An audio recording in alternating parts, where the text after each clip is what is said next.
नमस्कार साथियों, आज हम लोग पढ़ने वाले हैं अर्थशास्त्र अर्थात इकोनॉमिक्स। अर्थशास्त्र एंड इकोनॉमी, अर्थशास्त्र व अर्थव्यवस्था। अर्थशास्त्र जो है वास्तव में रुपया कमाने का अध्ययन है ही नहीं। अर्थशास्त्र जो है वह रुपये प्रबंधन के बारे में कहता है कि कम से कम रुपये, कम से कम संसाधन में अधिक से अधिक उत्पाद, या कम से कम रुपया में अधिक से अधिक बड़ा से बड़ा बिजनेस करना, या उसके स्ट्रेटजी को समझना अर्थशास्त्र का ज्ञान कहलाता। अर्थात अर्थशास्त्र हमें रुपये के प्रबंधन, संसाधनों के प्रबंधन को सिखाता है। चलिए आज हम लोग शुरू करते हैं इकोनॉमिक्स। यह सबको जानना है। क्यों? क्योंकि सभी का लक्ष्य रुपया कमाना और उसको अधिक से अधिक बचाना, सही जगह पे खर्च करना, रुपये से रुपये कमाना, यही लक्ष्य होता है। आज सब अमीर बनना चाहता है, तो रुपये के प्रबंधन को हम समझ जाते हैं, मैनेजमेंट को समझ जाते हैं, तभी हम अच्छे से अच्छे व्यवसाय में ग्रो कर सकते हैं, अच्छा से अच्छा कर सकते हैं, अधिक से अधिक धनवान बन सकते हैं। तो अर्थशास्त्र के जनक किन्हें कहा जाता है? एडम स्मिथ को कहा जाता है। अर्थशास्त्र के जनक किन्हें कहा जाता है? एडम स्मिथ को कहा जाता है। उन्होंने एक पुस्तक लिखा था जिसका नाम था wealth of nation. Wealth of nation जो 1776 ईस्वी में पब्लिश्ड हुआ था, प्रकाशित हुआ था। उसी में सबसे पहले उन्होंने टैक्स की चर्चा की थी। इसलिए कर सिस्टम को लाने वाले अगर कहें तो एडम स्मिथ को ही कहा जाता है, और अर्थशास्त्र के जनक भी उन्हें कहा जाता है। और भारतीय अर्थशास्त्र के जनक की बात करें तो विश्वेश्वरैया साहब को कहा जाता है। अर्थशास्त्र में पहले ही हम आपको बता चुके हैं, रुपये के प्रबंधन, मैनेजमेंट की बात की जाती है, उसको सही जगह पर यूटिलाइज करने की बात की जाती है। सीधी बातें में समझ लीजिए, रुपया एक घोड़ा के समान है। रुपया क्या है? एक हॉर्स के समान है, घोड़ा के समान है। आपकी मर्जी, उस घोड़े पे बैठकर तेजी से आगे बढ़ जाइए या उसकी लगाम पकड़कर धीरे धीरे चलिए। आप घोड़े पर बैठकर बहुत तेजी से आगे बढ़ना चाहते हैं तो रिस्क भी अधिक है, गिरने का खतरा भी है, तो अधिक आमदनी भी है। और लगाम पकड़ के चलते हैं तो उसमें सुरक्षा ज़्यादा है, तो ग्रोथ भी कम है, इनकम भी कम है, आपकी स्पीड भी बहुत कम होगी। ऐसे तो समझ लीजिए आप लोग इस एज में जी रहे हैं जिसमें आपको एजुकेशन आपके स्पीड में मिल जाती है। मतलब कि हम लोग जब पढ़ते थे तो उस समय क्या था कि टीचर जो पढ़ा रहे हैं, शिक्षक जो पढ़ा रहे हैं, उसी स्पीड में गेट करना पड़ता था। कल हो के उसके टीचर के लेक्चर को यूट्यूब पर नहीं देख सकते थे, लेकिन अभी आप लोग के पास संसाधन है। एक शिक्षक के यहाँ पढ़ते हैं, दूसरे टीचर के लेक्चर को आसानी से देख सकते हैं, दोनों में कंपैरिजन कर सकते हैं, जो बेहतर है उसके अकॉर्डिंग आप चल सकते हैं। एक बार में नहीं समझ में आता तो दो बार में समझ लेते हैं। अर्थात स्पीड मेंटेन कर सकते हैं, अपने आप को तेज बना सकते हैं। अर्थात कहने का मतलब है कि अर्थशास्त्र जो है वह घोड़े पर बैठकर चलना सिखाता, तेज से दौड़ना सिखाता है। अगर आप तेजी से दौड़ते हैं तो घुड़सवारी भी आना चाहिए। अगर घुड़सवारी नहीं, टुक टुक आगे बढ़ेंगे तो आपको घुड़सवारी भी आना चाहिए। अगर घुड़सवारी नहीं आते हैं तो देखते होंगे कुछ लोग शेयर मार्केट में पैसा लगाते हैं और फेलियर हो जाते हैं। ऐसा नहीं है कि सब लोग फेलियर हो जाते हैं। तो समझने की बात ये है कि आप पैसे से पैसे बनाना चाहते हैं तो अर्थशास्त्र का ज्ञान होना अति आवश्यक है। अगर आस्था का ज्ञान नहीं है तो आप पैसे से पैसे नहीं बना सकते हैं, और जब तक पैसा आपके लिए काम करना नहीं शुरू कर देगा तब तक आप अमीर नहीं बन सकते हैं। क्योंकि अमीर बनने के लिए आपको पैसे का यूटिलाइज जो है उससे अर्निंग कराना होगा। क्योंकि अगर मेहनत से अमीर बना जाता तो मजदूर सबसे ज़्यादा अमीर होता है।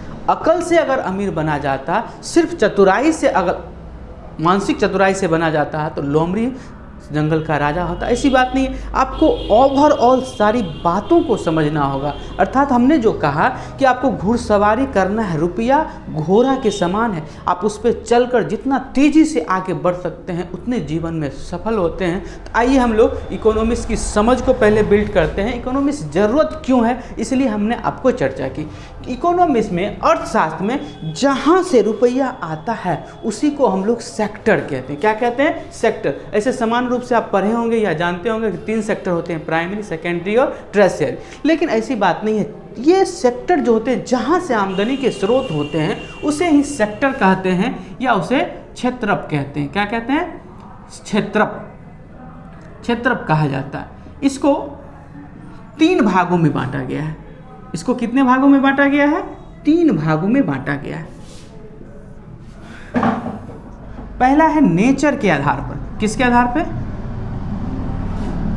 नेचर के आधार पर। नेचर अर्थात स्वरूप के आधार पर, उसका स्वरूप कैसा है उस आधार पर एक सेक्टर हो गया। दूसरा है टर्म के आधार पर। टर्म अर्थात शर्त के आधार पे। और तीसरा है स्वामित्व के आधार पे। स्वामित्व, ऑनरशिप की,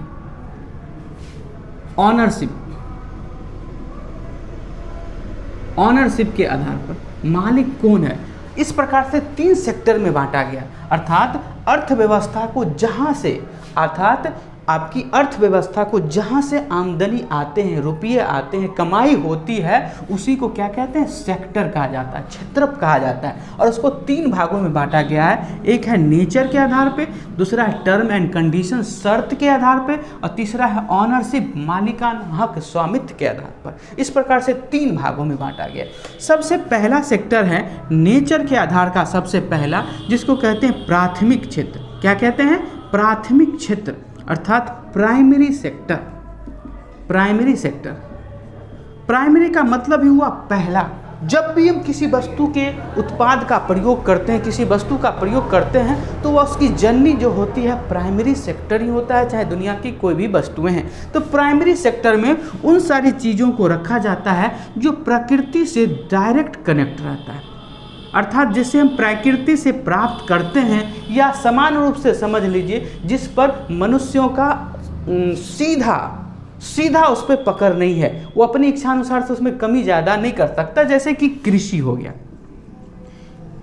ये क्या है? प्राकृतिक है, प्राकृतिक देर। पशुपालन है, पशुपालन है, कुक्कुट पालन है,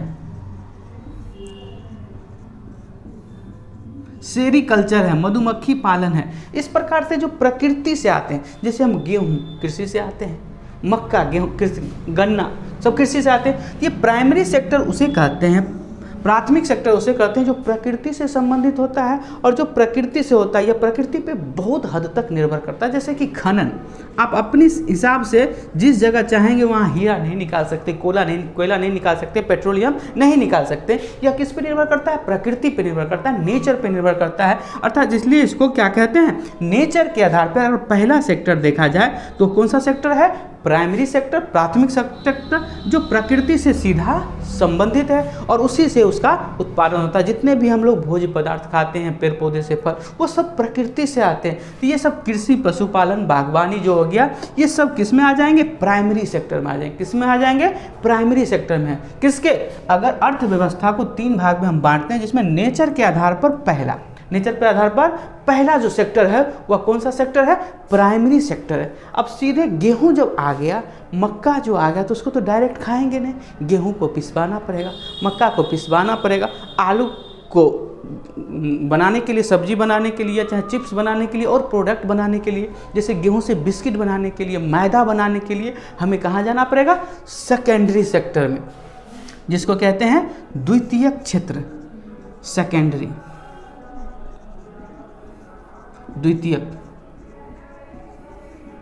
द्वितीयक क्षेत्र किसके? नेचर के आधार पे द्वितीय। अर्थात जब ये प्रोडक्शन तैयार हो गया, कृषि जो खेती से आ गया, तो उसको हम लोग कहाँ करते हैं? उसका निर्माण करते हैं। किसका? बिस्किट का। बिस्किट का क्या करते हैं? निर्माण करते हैं या विनिर्माण। अगर उसमें कुछ कमी आ गई, सुधार करना है, तो निर्माण या विनिर्माण। द्वितीय क्षेत्र में कौन आते हैं? निर्माण और विनिर्माण। जैसे कि खेत से गेहूं आ गया, वो प्राइमरी सेक्टर हो गया। पशुपालन से मीट आ गया, ट्रांसपोर्टेशन, पैकिंग या उसको और अच्छे बनाना है, वो सब किस में आ जाएगा? Secondary sector. अर्थात कल कारखाने जितने लगे हुए हैं, जितनी मशीनें लगी हुई है, वह सब किस क्षेत्र में आ जाएगा? सेकेंडरी में आ जाएगा, द्वितीय क्षेत्र में आ जाएगा। क्योंकि सीधे लौह अयस्क निकाल लिए तो वो हमारे जीवन में डायरेक्ट उपयोग नहीं हो सकता। सीधा हम पेट्रोलियम निकाल लिए तो उसका हमारा डायरेक्ट जीवन में उपयोग, वह शोधन केंद्र में जाएगा, फिर उसे पेट्रोल, डीजल, ग्रीस, मोबिल अलग अलग किए जाएंगे और तब वो हमारे उपयोग के लायक हो गया। अर्थात सीधी भाषा में समझिए कि आदमी को सरलतल रूप में उपलब्ध कराने का काम किसका है? ये सेकेंडरी का है। किसका है? द्वितीयक का है, जो हमें प्रोडक्ट जो प्रकृति से मिले हैं उसको हमारे लायक बनाता है, हमारे उपयोग की वस्तु बनाता है, उसको कहते हैं सेकेंडरी सेक्टर। अब ये बात समझ में आ गया सेकेंडरी से। थर्ड होता है तृतीय क्षेत्र। थर्ड क्या होता है? तृतीय क्षेत्र होता है।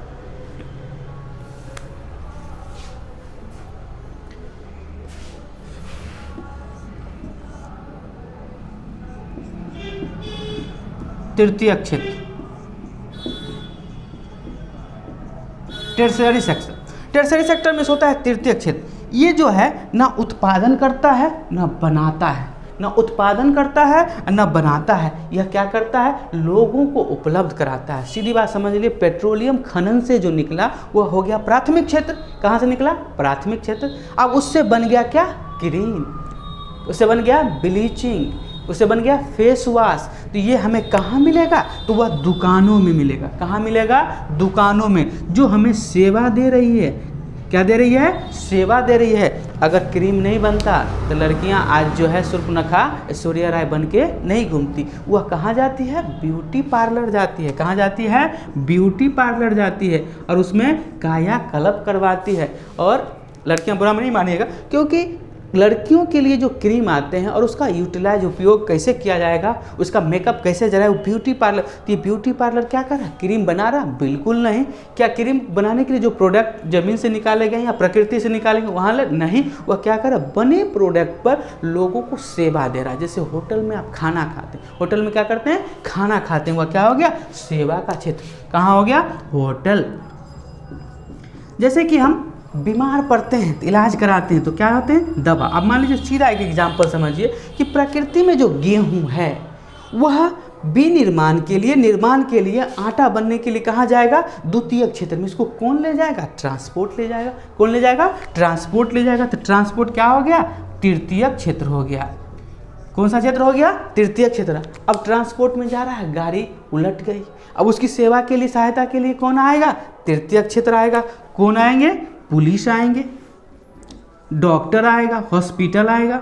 नहीं, तो इस प्रकार से ये सेवा का जो काम करे, प्रोडक्ट को बना भी नहीं रहे, प्रकृति से निकाल भी नहीं रहे, जितना सेवा का क्षेत्र हो गया वह क्या हो गया?